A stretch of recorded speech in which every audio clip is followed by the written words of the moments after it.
Hello guys, আবার চলে এসেছি নতুন একটা রেসিপি নিয়ে।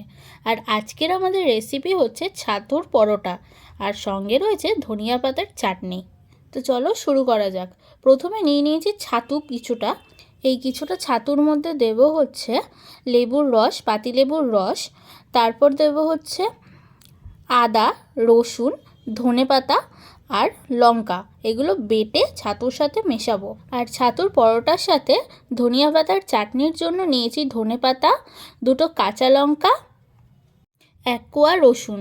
এগুলো বেটে চাটনিটা তৈরি করা হবে। এই যে এখানে ধনিয়া পাতা বাটা হয়ে গেছে, এটা পরোটার পুর হিসেবে দেওয়া হবে। এবার বেটে নেওয়া ধনেপাতাটা ছাতুর মধ্যে দিয়ে দিলাম। এবার এটাকে ভালো করে মিশিয়ে নেব। এবার এর মধ্যে কিছুটা বিট নুন দিয়ে দিলাম, আর একটুখানি পাতিলেবুর রসও দিয়ে দিচ্ছি। এবার এটাকে ভালো করে মেখে নেব। আমাদের পরোটার পুর কিন্তু তৈরি হয়ে গিয়েছে। আর এই যে এইখানে ধনিয়া পাতার চাটনির জন্য ধনেপাতা, কাঁচা লঙ্কা, রসুন এগুলো বেটে নিচ্ছি।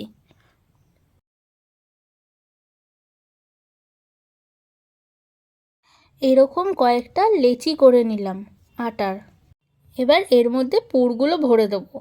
এই যে দেখো, এবার পুরগুলো ভরে দিচ্ছি।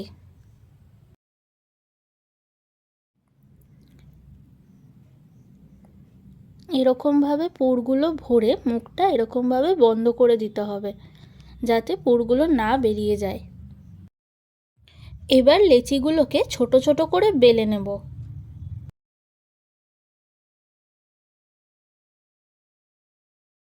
দেখো, লেচিগুলো এইভাবে বেলে নিয়েছি। এবার এইগুলো ভেজে নেব। ধনেপাতা চাটনিতে বিট নুন আর লেবুর রস দিয়ে দেবো। এগুলো দিয়ে এবার একটু মিশিয়ে নেব ভালো করে। তো গাইস, দেখতেই পাচ্ছ আমাদের ছাতুর পরোটা আর ধনিয়া পাতার চাটনি কিন্তু একদম রেডি। তোমরাও বাড়িতে করে খেয়ে দেখো, আশা করি ভালো লাগবে। টাটা।